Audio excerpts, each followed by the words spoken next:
Terima kasih majelis. Saudara saksi, kenapa saudara saksi memilih Richard Eliezer sebagai salah satu ajudan saksi?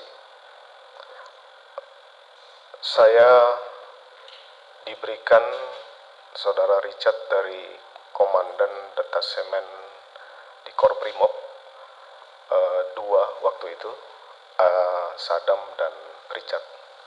Sadam dan Richard. Pernahkah Richard Eliezer menolak atau membangkang perintah saudara saksi? Tidak pernah. Tidak pernah.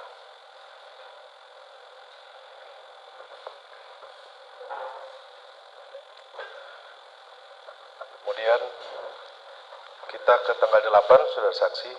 Tadi saudara saksi sampaikan waktu tadi saksi sampaikan kalau yang di lantai 3 di Saguling, saudara saksi menyampaikan kepada Richard Eliezer kalau dia melawan, tembak saja. Terus saudara saksi sampaikan di Duren 3, hajar cat. Saudara saksi bisa perjelas maksudnya hajar itu seperti apa? Apakah pakai tangan, pakai kaki? Saya saat itu tidak berpikir hajar menggunakan tangan atau kaki atau senjata, tapi kemudian terjadilah penembakan itu, sehingga saya sudah sampaikan ke Richard, saya yang akan bertanggung jawab. Baik, saudara saksi sampaikan bahwa harus ada yang bertanggung jawab. Kenapa waktu itu tidak saudara saksi laporkan kepada polisi? Saya sudah sampaikan di awal bahwa saya mencoba dengan kepercayaan diri untuk, mohon maaf, melindungi Richard dengan cara yang tidak benar, dan ya itu memang kesalahan saya. Nanti akan saya pertanggungjawabkan pada saat pemeriksaan terdakwa.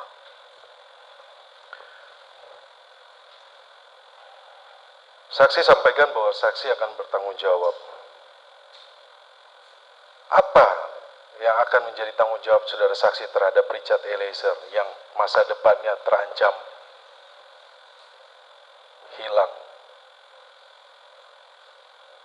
dan masih muda, saudara saksi?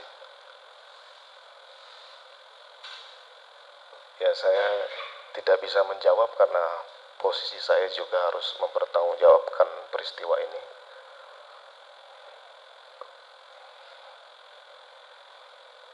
Apa karena Richard Eliezer membuat pengakuan atau tidak ikut skenario saudara saksi lagi? Jadi ulangi pertanyaannya. Apa karena Richard Eliezer membuat pengakuan dan tidak ikut skenario saudara saksi lagi? Saya tidak mengetahui adanya pengakuan seperti itu. Saya mengetahui bahwa Eliezer merubah keterangan itu kalau tidak salah di tanggal 5. Saya diinformasikan oleh salah satu pejabat utama di Mabes Polri bahwa Richard merubah keterangan di malam hari. Itu yang saya tahu. Kemudian saya dibawa ke Mabes Polri untuk dilakukan pemeriksaan oleh tim sus. Baik, saudara saksi. Selanjutnya, saudara saksi, kenapa pengawal istri dari saudara saksi tidak dari Polwan? Pengawalan tadi sudah saya jelaskan bahwa pengawalan terhadap istri pejabat utama itu hanya diberikan kepada pejabat utama yang bintang 3, sehingga tidak ada bintang 2 pejabat utama itu yang diberikan Polwan. Iya, karena faktanya ada yang tadi saudara saksi sampaikan di awal, ada yang menjadi driver, ada yang ikut mengawal, kemudian ikut menjaga rumah di Magelang. Oke, baik, saudara saksi. Tadi saudara saksi sampaikan bahwa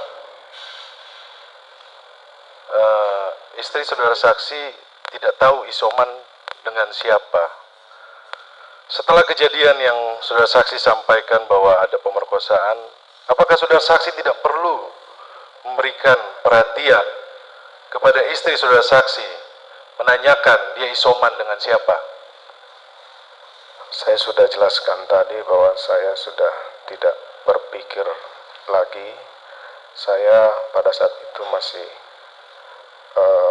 emosi dan tidak bisa berpikir, hanya bagaimana kemudian peristiwa ini bisa diselesaikan, dan saya akan minta konfirmasi pada malam hari ke Joshua.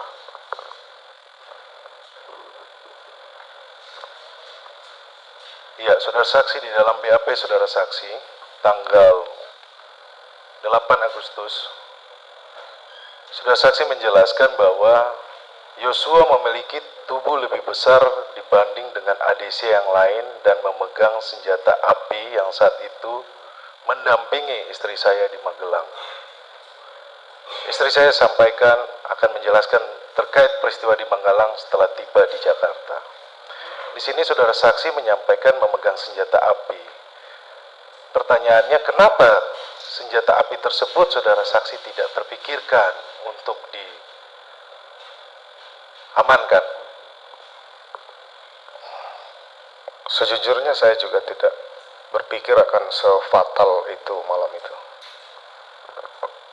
Tidak berpikir sefatal. Baik majelis, berikutnya rekan saya.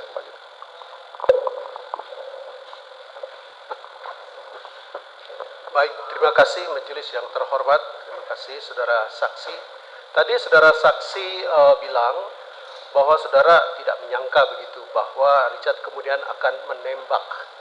Tetapi setelah penembakan itu terjadi, saudara saksi kemudian menembak tembok dengan senjatanya Joshua.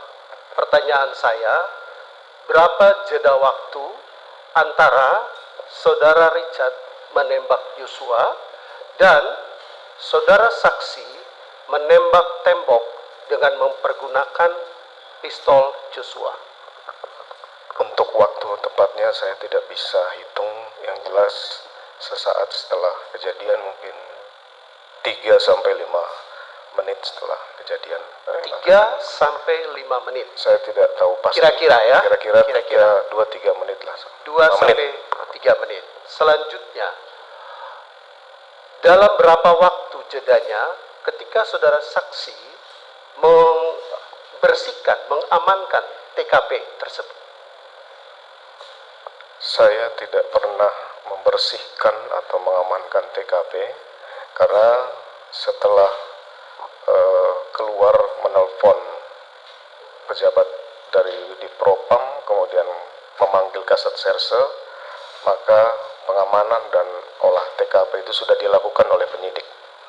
Baik, akan dibuktikan kemudian. Kemudian berapa jeda waktu ketika saksi memerintahkan para terdakwa obstruction of justice untuk merusakkan CCTV? Obstruction of justice yang di mana ini? CCTV. Kita tahu bahwa CCTV dirusak dan kita ingin tahu penjelasan saudara tentang rusaknya CCTV tersebut. Saya tidak pernah memerintahkan merusak CCTV.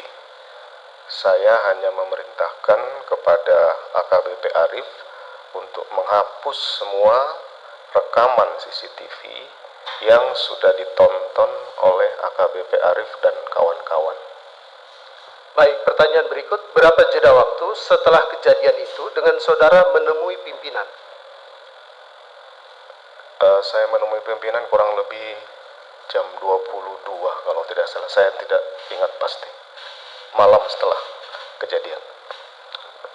Tapi yang saudara tidak sangkal adalah saudara menembak tembok, begitu ya, 2-3 menit setelah Richard menembak Yosua, begitu ya.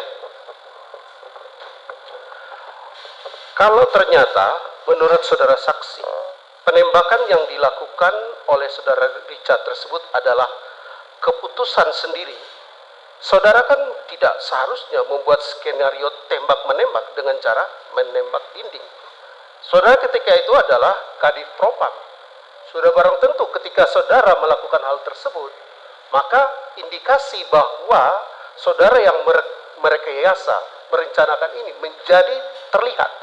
Bagaimana? Mohon penjelasan fakta yang sebenarnya. Saya sudah sampaikan bahwa cerita yang saya buat pasca kejadian itu, saya terpikir bagaimana menyelamatkan ajudan saya. Itu saja, karena saya itu yang kemudian saya sesali bahwa kenapa saya harus melakukan itu, karena pada akhirnya kemudian terungkap. Itu mungkin yang perlu saya sampaikan. Tampaknya saudara saksi di pengadilan ini sangat berargumentasi seolah-olah mau melindungi klien kami, tetapi ketika klien kami mengatakan bahwa saudara juga ikut menembak, saudara menolak pernyataan saksi kami, fakta yang disampaikan oleh klien kami. Saya tidak melihat kejujuran yang sesungguhnya dari saudara saksi. Berikut, logikanya jika itu keputusan pribadi dari Richard untuk menembak Yosua, seharusnya Anda sebagai seorang polisi ya, Kadif Propam, Anda yang harus menangkap saudara Richard, memproses hukum saudara Richard. Bagaimana menurut penjelasan Anda? Saya sudah sampaikan bahwa saya akan bertanggung jawab terhadap apa yang saya lakukan. Terhadap yang tidak saya lakukan, saya tidak akan bertanggung jawab. Kalau soal saudara bertanggung jawab, hukumlah yang akan menentukan. Ya. Sebagai polisi berpangkat jenderal ya, seharusnya menurut hemat kami, logika saudara itu lebih kuat daripada feeling saudara, sehingga Anda tidak impulsif dalam merespon laporan istri saudara.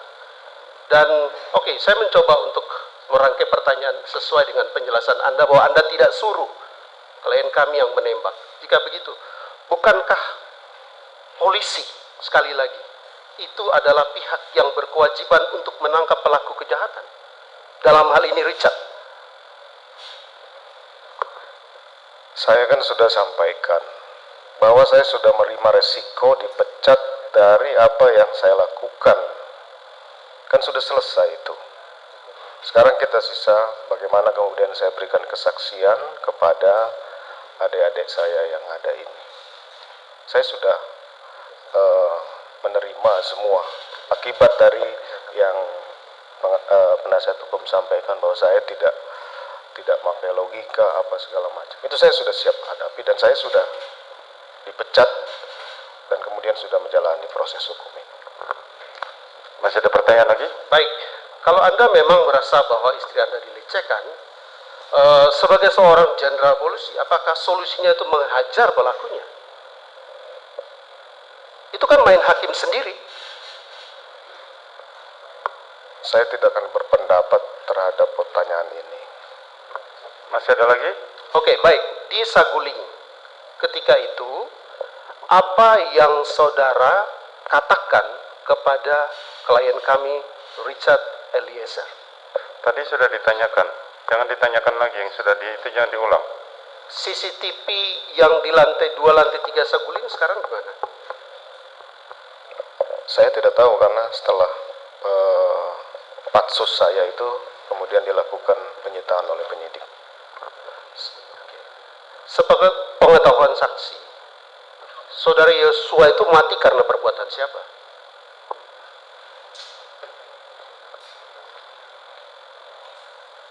Sepengetahuan saya, ya karena penembakan.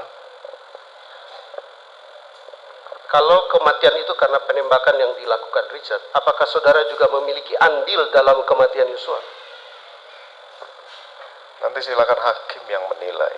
Saya tidak mungkin Justru menyampaikan saya itu. bertanya, apakah saudara berdasarkan fakta yang saudara ketahui memiliki andil yang menyebabkan kematian Yosua atau tidak? Harusnya sudah bisa menilai bahwa Saya bertanya, Anda menjawab. saya tidak langsung punya andil, saja. nggak mungkin saya Pertanyaannya duduk langsung. di sini. Langsung saja, pertanyaannya apa saja. Jangan ditanyakan pendapat, fakta saja. Kalau masih sudah tidak ada, sampaikan tidak ada. Cukup? Baik, majelis, kami mau bertanya tentang keseharian saudara saksi dengan klien kami Richard. Ya, apakah ketika saudara memerintahkan Richard untuk melakukan sesuatu hal, dia melakukannya dengan tepat atau meleset? Pada saat kejadian atau Bukan, sebelum-sebelumnya. Sebelum-sebelumnya semua yang ikut dengan saya pasti akan nurut perintah saya. Bahkan setelah kejadian penembakan pun, saya sudah sampaikan tadi bahwa setelah senjatanya disita, saya pinjamkan senjata dia untuk jaga diri. Jadi jangan bilang saya tidak bertanggung jawab terhadap dia. Saya jagain dia. Oke, baik. Dari kami untuk sementara cukup. Terima kasih. Penasihat hukum Ricky.